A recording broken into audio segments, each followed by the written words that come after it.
القارعة ما القارعة وما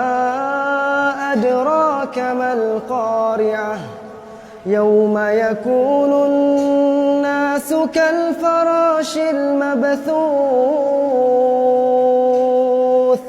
وتكون الجبال كالعهن المنفوش